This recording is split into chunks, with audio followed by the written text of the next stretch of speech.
Yeah, I'm going to record. Oh, yes.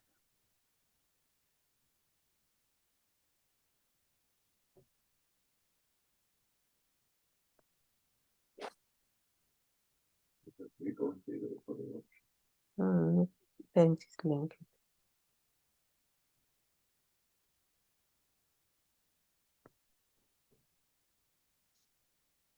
Okay, so I think we can start now. Hare Krishna, Dandavat Pranam. So today we are so fortunate to have His Grace Prema Rāsa Prabhu from Mumbai, India, and Prabhuji will enlighten us on Srimad Bhagavatam 6.16.7 and onwards. So thank you so much, Prabhuji. We'll take over the call now. Hare Krishna. Hare Krishna. Thank you so much, all the devotees, for giving me opportunity to serve you. ओम अज्ञानतिमिरन्दस्य ज्ञानाञ्जनशलाकाय चक्षुरुन्मिलितं येन तस्मै श्रीगुरुवे नमः। नमः ओम विष्णुपदाय कृष्णपृष्ठाय भूतले श्रीमते भक्तिवेदान्त स्वामीति नामिने। नमस्ते सरस्वती देवे गौरवाणी प्रचारिणे निर्विशेष शून्यवादी पाश्चात्य जय श्री कृष्ण चैतन्य प्रभु नित्यानंद श्री अद्वैत गदाधर शिवासदि गौर भक्त वृंदा। हरे Krishna Krishna Krishna Hare Hare Hare Ram Ram Ram Hare Hare. So Hare Krishna, Prabhuji. Sorry to interrupt you. Today is His Holiness Radhanath Maharaja's Vyasa Puja. So if you would like to elaborate some points or any pastimes of Maharaj, so you can share after the class. Thank you, Prabhuji. Hare Krishna. Okay, sure. Thank you, Mother. Hare. So I'm sharing the screen. Everyone can see the verse also.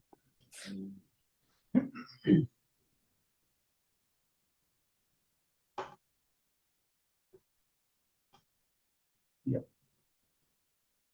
Okay. So reading from the Srimad Bhagavatam, 6th canto, 16th chapter, verse number 7. नित्यस्य अर्थस्य संबंधो हि अनित्यो दृश्यते नृषु यावद्यस्य हि संबंधो ममत्वं तावदेव हि.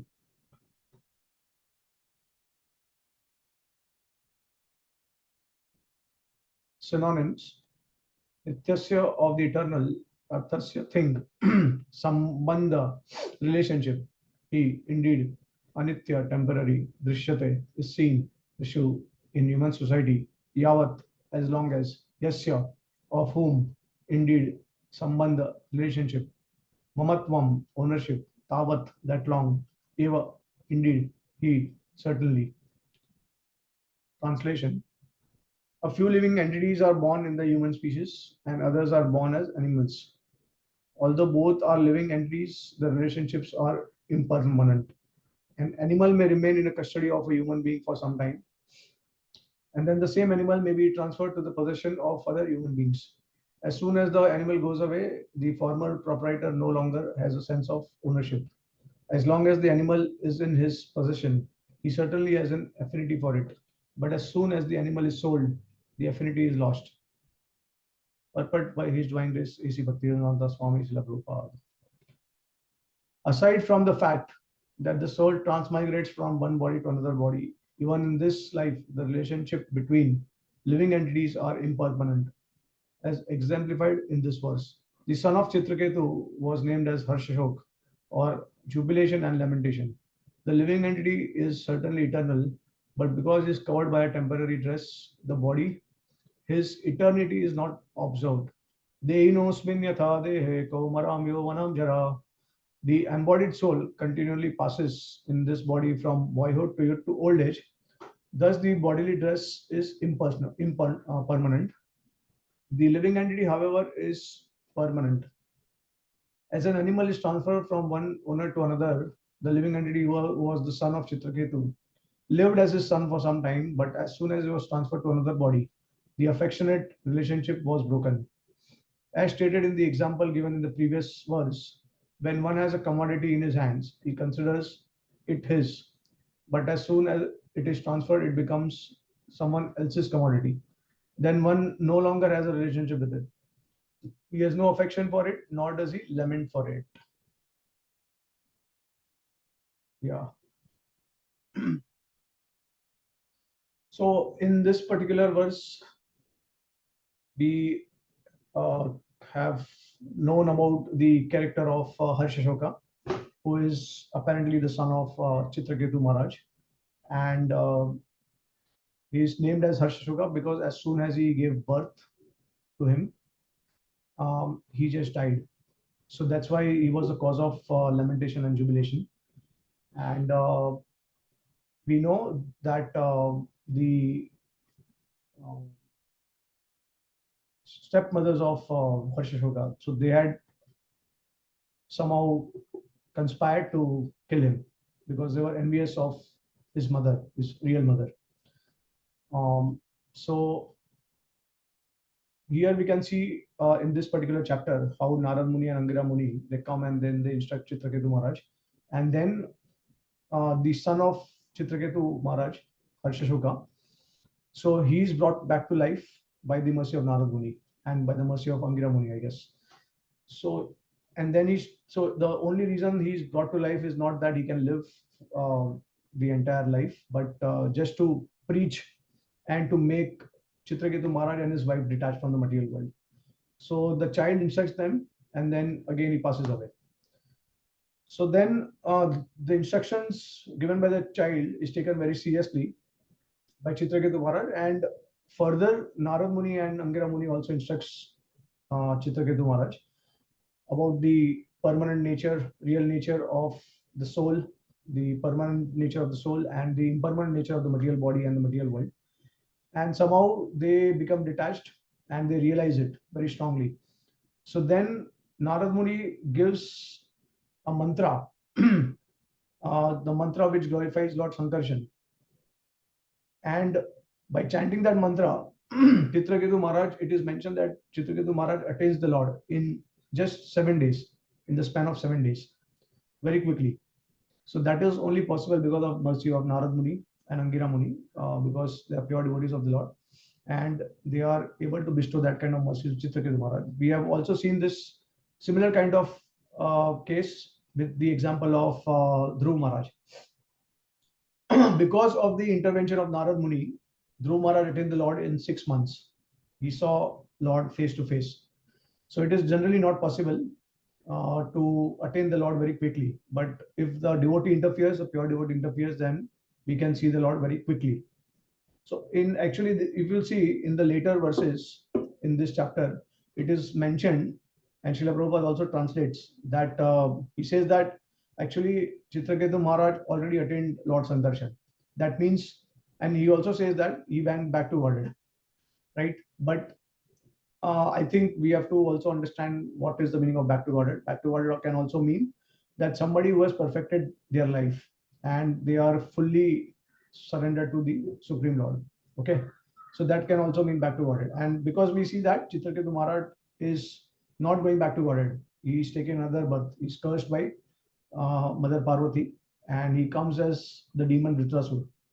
So I'll be sharing a brief life story of Vritrasura as well as Chitraketu Maharaj, and which is extremely important for us as devotees to understand what exactly happened, why he got cursed, and what are the consequences of that curse, and what lessons were learned by Parvati also, Mother Parvati, not just Chitraketu Maharaj, but Lord Shiva. So all these characters are involved in this. Shiva, Lord Shiva, Mother Parvati, and then Chitraketu Maharaj, and then Vritrasura, who's coming in the next level, Vritrasura. At the same time, from the purport, we can also understand that reincarnation is generally not, we cannot experience that because the body will forget the previous incarnations. And many times people from outside, they ask devotees, how can you be sure that there is incarnation without actually experiencing and without seeing it? So one answer that I've mentioned in my book also is that reincarnation is forgotten by us because we don't remember the previous lifetimes. It's a great blessing for us because just imagine what will happen if you recollect all the previous lifetimes. Now, first of all, there is no one lifetime. There are millions of lifetimes that we are involved with. So which particular lifetime you'd like to recollect? Because let's say, generally people suffer and then they want to trace out why they are suffering. They want to trace out in which particular lifetime they did something wrong because of which they are suffering in this life. So they will generally trace back, and they feel that, okay, let me trace back to previous life. But the karma is accumulation of all the existing previous lifetimes that we are taking birth from. It is not just one lifetime, but it's a accumulation, cumulative effect of karmas from all the lifetimes. And sometimes you can get the reaction for a particular lifetime in next lifetime. So you may do certain things, you may do certain bad things in this life, but you may not necessarily get the reaction in this life or next life, but you may get the reaction after maybe 20 or 30 or 50 lifetimes. So the typical example is that of Maharaj Dhritarashtra. Maybe you have heard this example that he had his 100 sons killed by the arrangement of the Supreme Lord because he had committed some sinful activities in the previous life. Like previous life means almost 50 lifetimes or 100 lifetimes back. And then he got the consequence after 100 lifetimes. Okay. So it is not that he got instantly the reaction of his karma. And it is also mentioned that in every lifetime he had to undergo austerity and tapasya, meditation, and some kind of pious activity. So in order to attain a son, so it took him 100 lifetime to beget 100 sons in the existing life as Maharaj Dhritarashtra. And then because of that, he was, so all the accumulation of all these 100 lifetimes made him beget 100 sons. But because he had killed 100 sparrows in his maybe in the previous, go back to 101 lifetimes back, then in that lifetime he had killed, as he was a hunter, so he had killed 100 sparrows just for the sake of fun. No, any no no it was completely adharmic. So that's why he had to bear the reaction in this life. So this is what happens. We cannot understand the law of karma so easily, and it's very complicated. Only the Lord knows that. Even Yamaraj and Yamdutas, they also cannot understand completely. It is also mentioned, I think, somewhere that for the living entities, it is generally through Shanidev we get the reaction of our karmas. So we are punished by Yamaraj, but in the material world, those who are karmis, they get the reaction, which is, I think, Shani Dev is actually the agent through which we get the karmas. So for devotees, the Lord also interferes. Lord interferes, the devotees also interfere. But anyways, karma cycle is very complicated. We cannot trace out exactly what happened, but we may get some idea. There are some scriptures like Bhrigu Samhita which can trace out our previous life, and they can give a good indication of our past couple of lifetimes, not maybe thousands of lifetimes, but there are Trikal Gyanis like Narad Muni, Ved Vyas, and pure devotees of the Lord who can see in and out, and they can recollect any particular lifetime in the past, and they can also see the future of any particular lifetime in the future.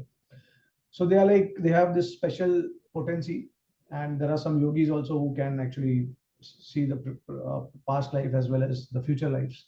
And obviously we have the astrology also, so that can also predict to a good extent. But for a devotee, anything can change, because Prabhupada said that for devotees, just by clapping hands in the temple during the kirtan and just by dancing, our lines are always changing. The lines on the hand, they are always changing. So the karma is basically always changing. That is the meaning of that. Provided that we have a steady sadhana, we have a steady worship, steady devotion, and we don't commit aparadhs. So if that is the case, then we are not result to the influence of karma, and the Lord personally interferes also in many cases. In general, for devotees, the Lord definitely interferes, whether he's a Kanishta, Madhyama, Uttama, because in any case, a devotee has to progress from Kanishta to Madhya to Uttama stage. So if the devotees are sincere, then the Lord also makes the arrangement right from the beginning. So for devotees, the Lord intervention is always there. And so one time, His Holiness Radhanath Swami Maharaj was mentioning that when Krishna tests a neophyte, it is for his purification. And when Krishna tests a pure devotee, it is for his glorification. So it is a very apt thing. It's absolutely right, to say that Krishna will purify the neophytes and he will glorify the pure devotees. This is what he has done throughout. We can understand from Shastras also. Okay, so coming back to the life of Maharaj Chitraketu and Vritrasura. Now it is very interesting, and I will be sharing commentary from Vishwanath Thakur's commentary to the Srimad Bhagavatam. So first and foremost, so I think you are probably aware what happened. Chitraketu was cursed because he apparently he seemed to criticize Lord Shiva because he was in the assembly of sages and he was sitting. He made Mother Parvati sit on his lap, and he was having some intimate discussion or something like that. So Chitraketu Maharaj felt that this is a transgress of etiquette, so he kind of tried to correct Lord Shiva. Now, Lord Shiva is actually Vaishnavanam Yatha Shambhu. He is one of the greatest Vaishnavas that we have. So it is very dangerous to criticize or to correct some, some very senior and very advanced Vaishnava like Lord Shiva. Even if they commit some fault or mistake, it is directly rectified by the Lord, and we are not supposed to correct them, especially when a devotee is in an inferior position or lower category of devotion. They are not supposed to correct the superiors and seniors. It's an etiquette. So their superiors, they will correct them, or the Lord personally will correct them, but we are not supposed to correct. But anyways, the entire Bhagavatam is full of such pastimes which are arranged by the Lord. Like we know about Indra's pastime, we know about Brahma's pastime also, how they were bewildered, and then Krishna rectified them. So basically, in spite of knowing that Krishna is the supreme personality of Godhead, they did get bewildered in certain, and they committed some mistakes also. But it was the arrangement of the Lord. It was a transcendental arrangement of the Lord, and that's why we cannot blame Indra and Brahma also directly, because the Lord will arrange in certain situations. The Lord makes arrangement in such a way that no one can control his. Whenever the Lord wants to arrange a situation or he wants to employ his Yog Maya potency, then no one can, they cannot overpower that. So even Balramji also got bewildered. So if you remember, after the Brahma Vyoma Leela, Balramji also could not understand for some period of time. So at the end, he actually realized that this is directly Krishna's Yog Maya potency that is acting in such a way, because I am not able to realize, who is this? What is this power? So he felt that maybe this is arranged by demigods or some kind of,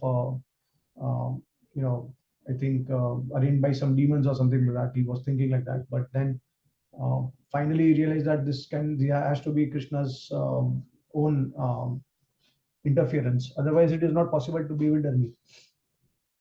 So then,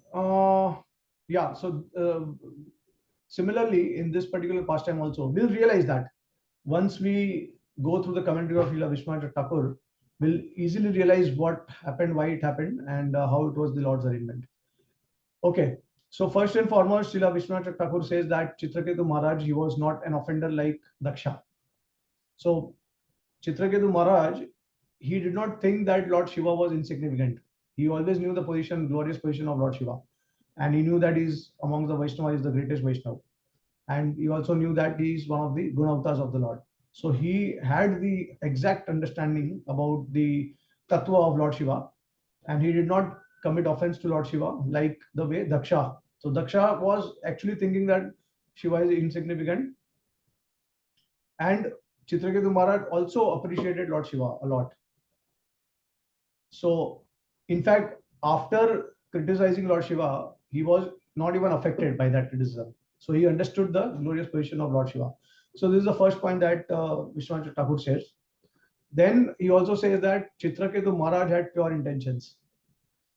Okay. So now what was his pure intention? In fact, he was thinking for the welfare of all the living entities. How? So he shares, Vishwanath Thakur says that, so Shiva as Lord could do anything, but ignorant people may commit offense. And because of that, so see, like when Lord Shiva is displaying such kind of intimacy in the general assembly of sages and his followers and some outsiders also, so those who are not aware of his glorious position, they may feel they may consider Lord Shiva as an ordinary person, and they may get bewildered by this act. So they may start criticizing or they may start committing offense. So what happened? His followers, the followers of Lord Shiva, they understood and they remained silent. Okay. And they also realized that Chitraketu Maharaj, when he criticized Lord Shiva, it was because of his pure intention. That's why they just remained silent and didn't say anything, and they were there. Otherwise, they would have closed their eyes and they would have left from there. Because it's an Vaishnava etiquette that whenever a great Vaishnava is offended in our presence, then we are not supposed to stay in that place. We are supposed to immediately leave that place. Okay. So in order to avoid any kind of infamy and in order to establish proper conduct, Chitraketu Maharaj apparently criticized Lord Shiva. So his intention was pure. He wanted to save all the other um, people who were not appreciative, who didn't understand the position of Lord Shiva. He wanted to save them. He was praying for their welfare. So that's why he took the risk of criticizing Lord Shiva. So it was not because of any ulterior motive or any envious spirit. Okay, next thing he says that even though his intentions were pure, Chitraketu Maharaj somewhat he got he somehow he became proud of his attainment of Lord Sankarshan. So as I already shared earlier, that after chanting the mantra that was given by Narad Muni for 7 days, he immediately attained the Lord. So he attained Lord Sankarshan, and because of this attainment of the Lord, he developed some pride in him. Okay, so Vishwanath Thakur says that although intention was pure, and he didn't mean to insult Lord Shiva, but he shouldn't have criticized him. Okay, and the reason for that is because he attained Lord Sankarshan, so he felt a bit proud about that. And then he thought that he will fearlessly criticize even Lord Shiva. Okay, next point he says is that um, so after this, we know Mother Parvati got offended and then she cursed Chitraketu Maharaj to become the demon, Vritrasura, right? But from the example of Chitraketu Maharaj, we can learn many things. So he was a pure devotee, he had attained the Lord. So there is no question of his fall down or so. As I said that this was arrangement of the Lord, and we'll see later how it was the arrangement. But Vishwanath Thakur says that he gratefully accepted the curse given by Mother Parvati, and he felt just like mother's kindness to punish the children. So he accepted Mother Parvati's curse as a boon. Okay, and how did he take it? So he took it as a boon because immediately after this, after coming as Vritrasura, he immediately went to Vaikuntha. So he felt that I went quickly to Vaikuntha because of the special boon given by Mother Parvati. So that curse was transformed into a blessing, and he saw it like that. And another thing, Vishwanath Thakur also says a very interesting thing. He says that there are a couple of devotees who desired to intensify their prema for the Lord. So they were not satisfied with their current stature, current position of being a servant of the Lord. They wanted to intensify their prema. And one of the factors that can intensify your prema is that you experience vira bhav, you experience separation from the Lord for some time. Then in that separation, you become very desperate and you intensify your bhajan. Okay, so that happened, and Vishwanath Thakur says three devotees with this, it happened with three devotees. One is Chitraketu Maharaj, one is Maharaj Bharata, and another is Indradev Maharaj. So if you see all these three devotees, they took multiple births to attain the Lord. But actually, in reality, if you see, Bharat Maharaj, it's very interesting. Bharat Maharaj actually was chanting the names of the Lord constantly. This is what Jiva Goswami explains in Sandarbha. He quotes from Vishnu Puran and he says that it is like, he had attained the stage of Bhav. This is what is described in the Bhagavatam. But Jiva Goswami also says that he was constantly chanting the name of the Lord and he was remembering the Lord. So there was no possibility of his fall down. So Jiva Goswami gives another reason for his fall down. He says that in the previous life he had committed some aparadh. So in this life he had to come down from Bhava stage. Whereas Vishwanath Thakur, he takes a different stand, and he says that Bharat Maharaj actually wanted to intensify his prema. So that's why he took multiple lifetimes, so that the Lord reciprocated with his desire. So this is the example of King Bharata, who came as Jad Bharat later on, who became the deer, and then who later on came as Jad Bharata, and then in that lifetime he attained the Lord. So this is about King Bharat. Then similar case with Chitraketu Maharaj, he desired to intensify his prema, and he was willing to accept any bodily external body in order to intensify his prema. So he had no issues coming in the form of demon to fulfill the desire of the Lord. So he became Vritrasura, and then he took second birth, and then later on he attained the Lord. And third example is that of Indradyumna Maharaj. So Indradyumna Maharaj, if you remember, so Gajendra was previously Indradyumna Maharaj, and for no reason he was cursed by a sage, and then he became Gajendra in the next life. And so again, because he wanted to intensify his prema, so he took multiple lifetimes. So now Vishwanath Thakur says that at the stage of prema, devotees do not distinguish between getting a body of a devotee or a demon body, because you have already attained the Lord. So what difference it makes you take a body of a human being or a demon, right? So it was the curse was very gratefully accepted by Vritrasura or Chitraketu Maharaj. Then another point he says, basically the Lord was making arrangement for Chitraketu to return to him as soon as possible. So that's why the Lord personally inspired Parvati to curse him, to show that devotees, they have great strength in perceiving curse as blessings and seeing heaven and hell equally. And then the Lord also wanted to remove him from the improper life as a leader of the Vidyadharas, because he was taking that particular position. So he wanted to free him from that obligation also. And then he wanted to intensify his prema.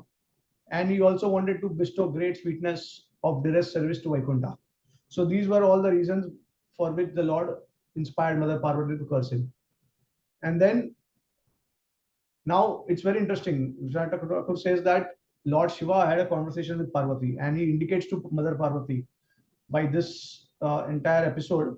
So he says that Parvati, you are very beautiful, but devotees of the Lord, they are more beautiful, because the curse given by Parvati couldn't even slightly affect Chitraketu, and in reality the curse became powerless. So this is the purity and effect of a pure devotee of the Lord. So he was glorifying Chitraketu Maharaj and indirectly indicating to Parvati that you should not have cursed him, because pure devotees of the Lord are beyond any kind of social obligation or social etiquettes or normal etiquettes in the material world. They are beyond all these things. So we should not curse devotees like that.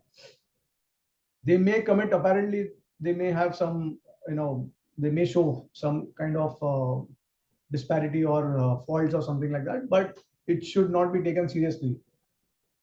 So the same thing happened in the pastimes of Yadu dynasty also. If you remember, it was Narad Muni who cursed Samba, because obviously they did offend Narad Muni and other sages also who were present there, but finally they were cursed by Narada. But Narad Muni also realized that it is not my cup of tea to curse the personal associates of Lord Krishna. And in the entire episode of the Mosa Lila of Krishna, actually what happened is the entire destruction of the Yadu dynasty was arranged in such a way that it was an illusion which was created only for materialistic people. In reality, nothing happened. There was no destruction of the Yadu dynasty at all. What the Lord did, so when the Lord descends in the material world, his associates from the spiritual world come, and the demigods, they also descend from the heavenly planets, and then they merge in the body of the eternal associates of the Lord. Because in the opening chapters of like Bhagavatam, when Krishna is taking birth, about to take birth. So you know that how Kamsa was actually harassing all the sages. He was offending them. He was physically beating them and all. And then the demigods and all, they approached Brahmaji, and then Brahmaji went to the shore of Shiva Vishnu, and then somehow Brahma kind of indirectly conveyed to Lord Vishnu.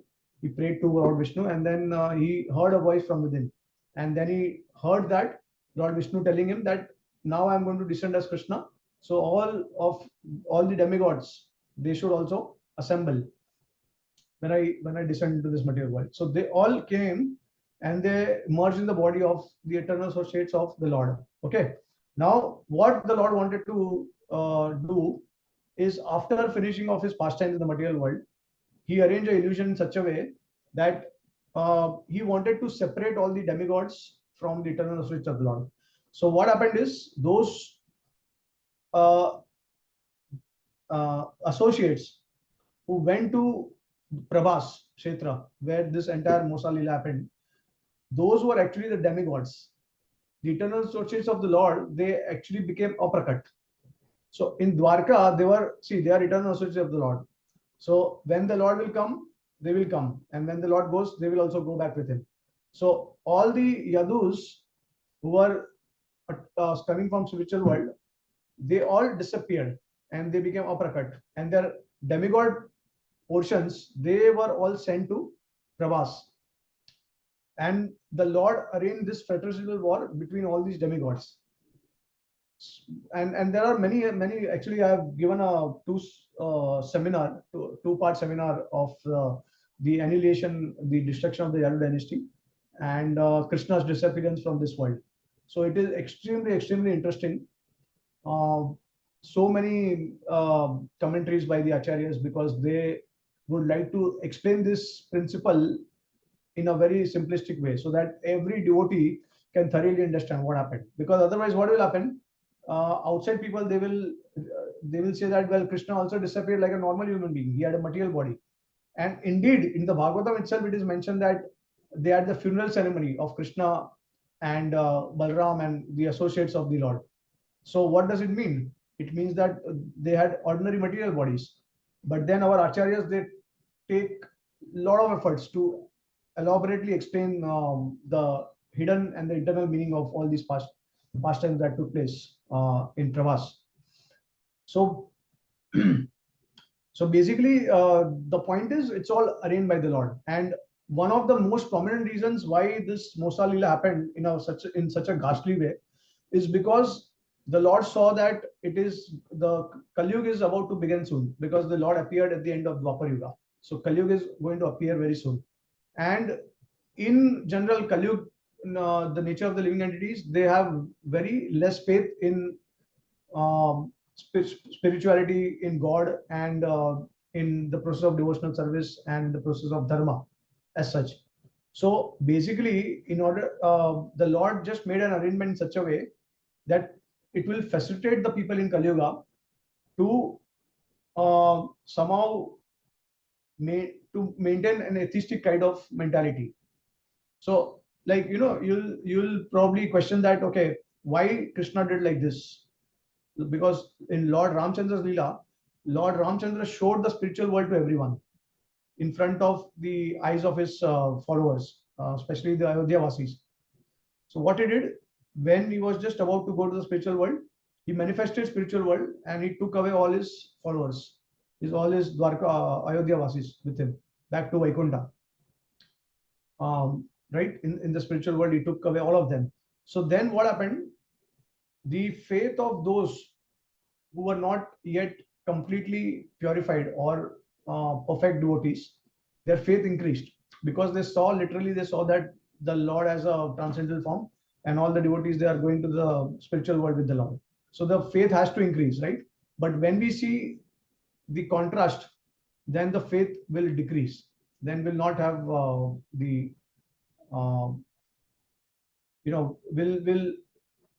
it is just going to decrease our faith in spiritual topics, because we generally, in people of Kali Yuga, they want to see God face to face. If they cannot see God, then they are not willing to practice the path of devotional service. So in order to do this, achieve this, the Lord orchestrated this particular pastime where he bewildered all the materialistic people so that their faith will slacken and they will come in Kali Yuga. And so generally, and this is not because the Lord arranged the pastime in such a way, but it is only to reciprocate with those who are materialistic in nature. So in Kali Yuga, there are many jivas who desire to stay away from the Lord. They do not want to attain the Lord. They do not want the Lord in their lives. So the Lord will also reciprocate in a similar way. And that's why the Lord had to orchestrate this kind of pastime. So basically, it is mentioned that the Lord left his body when the Mosalila happened. Krishna was, if you remember, he was the feet of Krishna was hit by the arrow of Jara hunter, and because of that, like people say that because of that Krishna had to die and he left his body like that. We understand that Krishna's body is transcendental, and there is a lot of description and commentary given by our acharyas explaining how Krishna actually disappeared by his own will. Okay, and very good reasonings also given, which are there in the Bhagavatam itself, not any other scripture, but quoting a lot of evidences from Srimad Bhagavatam itself, how even after being hit by the arrow of Jara, the Lord was smiling and then he was also displaying the forearms. So how is that possible? If he was ordinary mortal being, he would not have been able to do this. So the Bhagavatam itself gives a bit contradictory view about the passing away of Krishna. And our acharyas, they say that this is the illusory version that is presented by Sukadeva Goswami in order to bewilder the materialistic people. So there are some verses in the Bhagavatam which talks about the funeral ceremony of the Lord and the associates of the Lord, and these are all illusory verses. So just to bewilder. But then the real explanation is given by Sukadeva Goswami himself at the end, and when he establishes that the Lord has a transcendental body, how can he be affected by all these things? So there are evidences in the Bhagavatam itself that proves the transcendental nature of the Supreme Lord. So yeah, so this was just an arrangement externally to decrease the faith of the materialistic people in Kali Yuga, and also at the same time, the Lord does not appear in is Tri Yuga, right? So he does not appear in Kali Yuga. He's appearing in the form of devotee of the Lord, Chaitanya Mahaprabhu. So and generally the answer given is that he is not appearing in terms of Ishwar Tattva. He comes in the form of Shaktavesh Avatar. So although Kali Yuga the Lord appears as Kalki, but Kalki is not, he's not the Supreme Lord himself. He is actually a Jeev Tattva.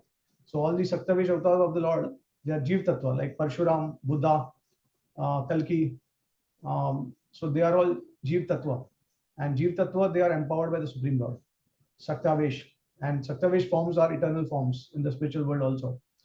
So the forms that come in the Kali Yuga, they are Shaktavesh forms. They are not the Supreme Lord. That's why he's Tri Yuga. He does not appear. And then when he appears, Chaitanya Mahaprabhu, who is actually full-fledged, not even avatar, he's directly Krishna, but he came in the form of devotee. So again, that principle is maintained when Chaitanya Mahaprabhu comes. So like this, the Lord will arrange pastimes for the devotees and in the eyes of the materialistic people to bewilder them. And Srimad Bhagavatam is full of stories of such kind of characters of personalities of all these devotees and non-devotees. But we, as devotees, we should learn what the Lord wants to teach us as devotees, and that can only happen through the eyes of the previous acharyas, through the eyes of our Guru Parampara, because they have revealed all these wonderful insights. Otherwise, it is not possible to understand the Bhagavatam also. So it is rightly said that Dharmasya Tattvam Nihitam Guhayam Mahajano Yena Gata Sapanta. So the Dharma is actually kept secret within the heart of the devotee, and it is not revealed to people who do not surrender to such devotees. So it is only revealed to devotees who have followed the path of the Mahajans. Mahajana Yena Gata Sapanta. Right? Otherwise, it will remain hidden. And our acharyas, they are quoting a lot of scriptures. It's not just sentimentally they are providing reasoning and all, but they are supporting their views with the help of scriptures. So we have only read few scriptures, like we focus on bhakti scriptures like Srimad Bhagavatam, Bhagavad Gita, like that. But the acharyas, they have read the entire gamut of scriptures, consisting of the Vedas, the Upanishads, the Puranas, mostly all the Puranas, the Pancharatras, the supplementary to the Puranas like Harivamsha. So many scriptures they have read. So that's why they have a transcendental vision, and they can provide their insights, perspective, and obviously they also do share their own realizations. But whatever realization they share, which is not there in the scripture, it cannot be contradicted. So they are the siddhant that they present, or the lila that they describe, is it can be out of scripture, but it never contradicts the scripture or the principles of scriptures, the tattva of the lila. Okay.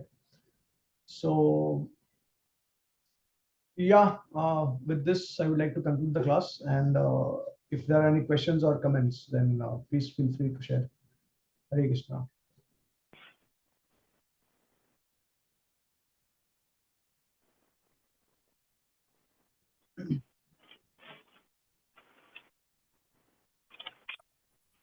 Hare Krishna, Prabhuji. Dandavat Pranam. Such a beautiful class, Prabhuji. Thank you so much. And Prabhu, if anyone has any question, please go ahead and ask. Thank you, Prabhuji. Hare Krishna. Hare Krishna, Prabhuji. Dandavat Pranam. All glories to Sri Prabhupada. Such a nice class. So many details. Scripture reference. You nicely said how I joined towards late.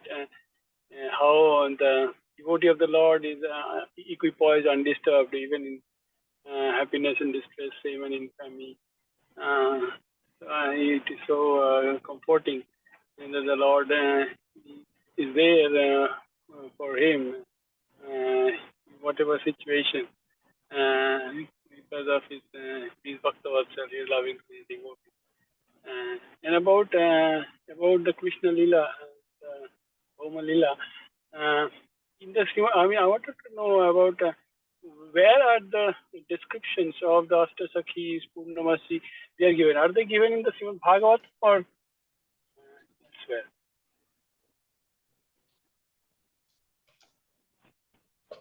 So they are given in other Puranas.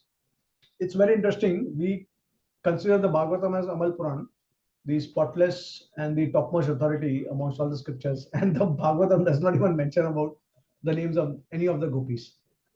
But the other Puranas, on the other hand, they are inferior to the Bhagavatam, but they are openly mentioning the name of gopis, the name of Radharani, their leelas with Krishna, right? So that's a bit surprising. But the Acharyas, they give the reason that Sukdev Goswami basically is a ecstatic devotee of the Lord, and if he could have taken the name of any of the gopis, he could have gone in trance. So in order to avoid that, he just like superficially took the name, like he didn't even he just took the name of Srimati Radharani as like Anaya Radhita. So the greatest worshipper of Lord Hari. That is the meaning of Anaya Radhita. So he's actually taking the name of Radharani, but in a very disguised form. We may not realize that. And then he calls other gopis like this particular gopi, that particular gopi, she did this, she did that. But he tries to avoid taking their names because he would have gone in trance. So that is one of the reasons. Second reason they provide is that the assembly of the sages who were there when Sukdev Goswami spoke the Bhagavatam. So they were mixed crowd. It was not that they were completely pure devotees. Some were Gyanis, some were Karmis, and it was all mixture of crowd. So he didn't want to disturb them, and he was not comfortable to share with them. So that is another reason. And then third reason they give is that, like, when we have a treasure and when we cover the treasure with a cloth, like for example, if the treasure is shining very brightly and you cover that treasure with a cloth, so the shining, the effulgence is there. You can see the effulgence.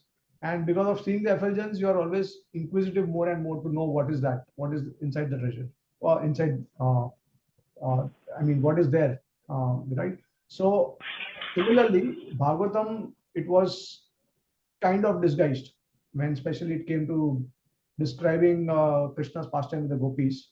So he didn't share the names directly, and he didn't call any particular gopi because he just wanted to increase the eagerness of the devotees to release that treasure more and more. Because when you cover something, then the eagerness will increase. You know, you will be very eager to know what is there inside. But if you just simply keep it open, then everyone can see that. So that's not a great deal. But when you cover it, then that will also increase your intensity of eagerness. So like that, they give a couple of reasons. And Bhagavatam is full of rasa, which other scriptures they are not full of rasas. That's why even though they mention about the pastimes of Radha Krishna and the gopis, but they will not provide the actual siddhant and the actual rasa in that particular scripture. So a very close Puran to the Bhagavatam is the Padma Puran. But then other Puranas, they kind of go a bit further away from the real meaning, glory of the pastimes of the Lord. So that way it is not clearly mentioned. The Siddhant, the Rasik point of view, it is not clearly revealed to us in other scriptures. And it is fully manifested in Srimad Bhagavatam. Okay, but yeah, he has covered, like he's disguised the names of the gopis like that. So in the Padma Puran, those leelas are mentioned. There are, I think, there is the Brahma Vaivata Puran, then there is the Skanda Puran, then there is the. But Brahma Vaivata Puran is in the mode of passion, right? No, Brahma Vaivata Puran is the mode of goodness. I think so. Padma Puran, Brahma Vaivata Puran. Yeah, Vishnu Puran. These are in the mode of Garud Puran is the mode of goodness. Six in the mode of goodness, 6 in the mode of passion, 6 in the mode of ignorance. In any case, there are scriptures in the mode of passion and ignorance also that do share the names of the gopis and all. But as I shared, that they are not justifying the real meaning of devotional service, the real importance of devotional service to the Lord, the goal of bhakti yoga, okay, the goal of mellows. I mean, we understand that Bhagavatam in the beginning, middle, and end, it only glorifies Krishna and it only glorifies bhakti to the Lord. It establishes that bhakti is the supreme yoga amongst all other yogas. So that is not done by other scriptures. It is like mixed. Like for example, Mahabharata will show you more from the emphasis of karma kand point of view, and the other scriptures they will show from different modes of material nature point of view. Okay, only the Bhagavatam is completely transcendental because it is directly the body of Krishna. So that way, well, let's do one thing. You know, I forgot. I was thinking what topic to take this time, and I just completely forgot. There was one topic in my mind: glories of Srimad Bhagavatam. It's very relevant also because in marathon we are distributing Bhagavatam sets. So I wanted to take that class, but I just forgot that topic. So what we'll do next time, I think in January, when I give class, then I will share the glories of Srimad Bhagavatam from academic perspective, from spiritual perspective, and from, I think, from some external perspective also, like material perspective, spiritual perspective, academic, and one more. There is one more I forgot. But yeah, I can share the glory of Srimad Bhagavatam. That time you will understand what is actually the real glory of Bhagavatam. So.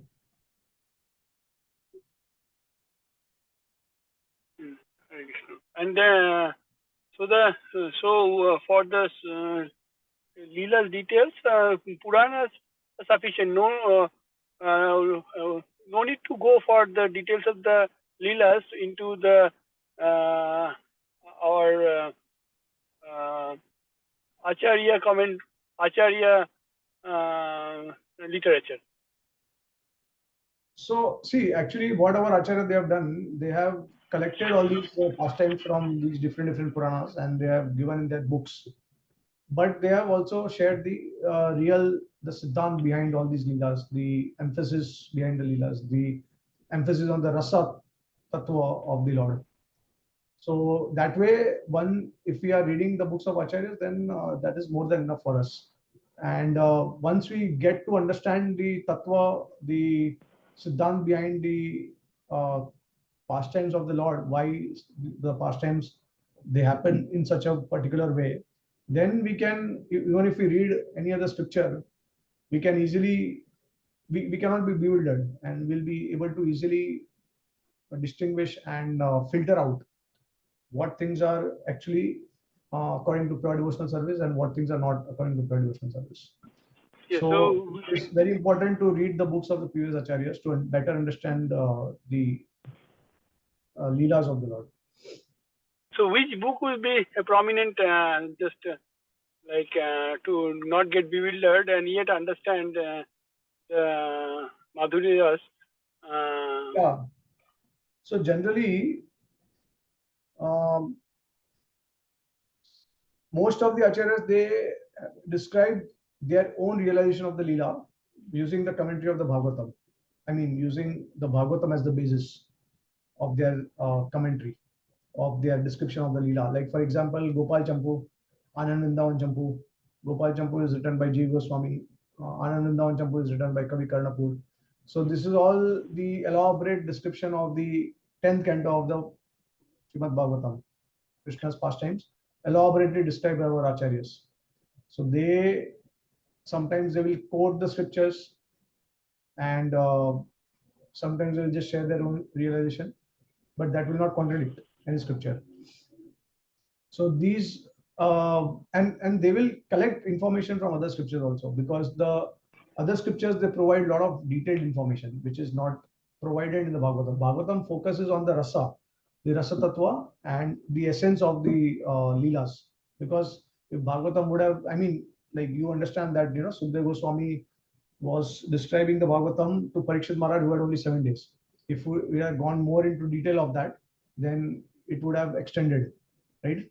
So that's why, because of limitations, Sukadeva Goswami kept it what is most essential in the Bhagavatam.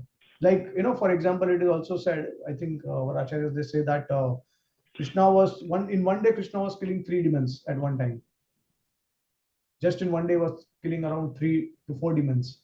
But the Bhagavatam describes only of 1 demon, and that also not every day. It is like, for example, when Putna comes, Krishna is like very young, extremely, like maybe around few days or something. And then when the pastime of Chitraketu happens, Krishna is 3 months old. And the name given ceremony also happens immediately after that. And then later on, the pastime of Trinavarta, Krishna is like, he's an infant. So like below 2 years. You know, like that, the age of Krishna is spread out in the Bhagavatam. It is not describing each and every Leela of the Lord. But Krishna actually is unlimited and his pastimes are unlimited. So in one day itself, Krishna, what he can do, you know, he cannot do. In one day, the one day he can extend as one night of Brahma. That night he had the Rasalila dance. That night he expanded in terms of one night of Brahma. So you can just imagine, one night of Brahma is like 1,000 times the Divya Yugas, right? 1,000 times into the Divya Yugas, the 4 Divya Yugas. Sorry, 1 Divya Yuga into 1,000 times. That is actually the night time of Brahma. So Krishna expanded that one night into the night of Brahma's time. And then again he compressed back to the same night. So this is inconceivable. So he can do so many things, unlimited things. And the scriptures, they describe the essence of Bhagavatam, describes the most Rasik, from Rasik point of view, Bhagavatam describes. The other scriptures, they are influenced by the modes of material nature to some extent, but they also give some more detail. So these details are collected by our acharyas or our devotees who have written books on these pastimes.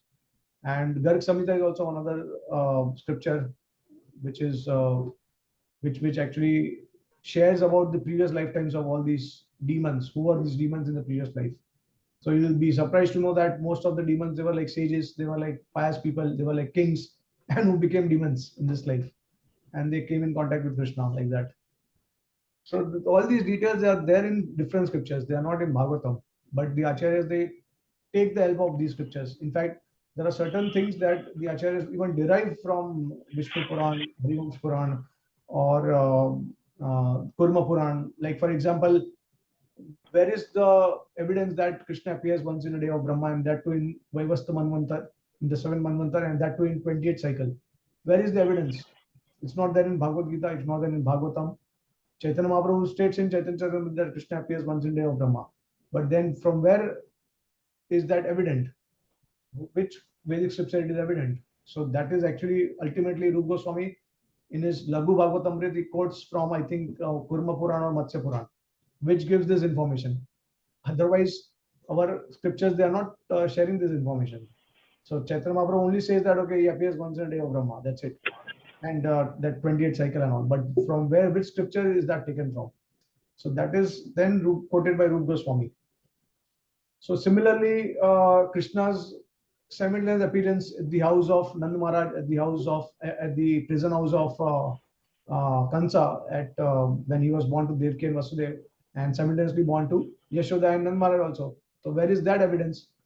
The Bhagavatam indirectly states something, but then Harivamsha, then our acharyas take help of Harivamsh Puran, which is supplement to the Mahabharata, and they quote from there, and then they explain how actually Krishna appeared in both places simultaneously. And then when Vasudev carried small baby Krishna, it was not Shamsundar Krishna, it was Vasudev Krishna. That Vasudev Krishna merged in the body of Shamsundar Krishna when he reached Gokul, right? And Jiva Goswami, he takes a different stand. He says that actually Yogmaya carried Shamsundar Krishna to the prison house of Kamsa in Mathura. And when the 400 form disappeared, then Krishna appeared in the form of baby. So it was that time, basically it was Shamsundar Krishna, the 200 form. But the 400 form was originally, the Lord appeared in the form of a 400 form. Later on, by the request of Devaki, he then transformed himself into 200 form. So that 200 form, Yogmaya actually transported Krishna from Gokul to Mathura. So these details are all shared by our Acharya. Also, when I spoke about Bharat Maharaj constantly chanting the names of the Lord, it is not given in the Bhagavatam. Bhagavatam just says that he got attached to a deer, he had fallen down, and he had attained the state of Bhava. But there is no information about his constant chanting of the names of the Lord, and was actually protected. He had attained the Lord in one sense. It is quoted by Jiva Goswami from, he quotes Vishnu Puran. So all these Puranas, they are supplementing, they are helping our acharyas also, and they utilize the scriptures to substantiate their claims. Thank you, Guruji. Hare Krishna. Okay. All right. Any other question or comment? So, yeah, Mataji had requested me to speak about Maharaj, some of the Maharaj, Radhanath Maharaj's pastimes, but I think we are out of time. So maybe next time when we have a special session, I could share, and devotees can also share their own experiences. But yeah, apart from that, any question or comment?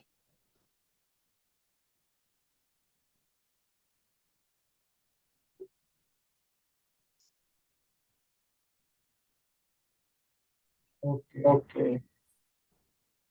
Okay, sir. Says Prabhuji, thank you so much for this nectarine class and explanation about Partha Prabhu's question. So we can end up the call here. I pay obeisances to all the Vaishnavas. Vancha kalpataruvesha kripa sindhu vaivacha patitanam pavanebhyo vaishnavibhyo namo namaha. Anantakoti Vaishnav Vrinda ki jai. Namaste. Prabhupada ki jai. Grantha Rashid Bhagavatam ki jai. His Grace Prema Rāsa Prabhuji ki jai.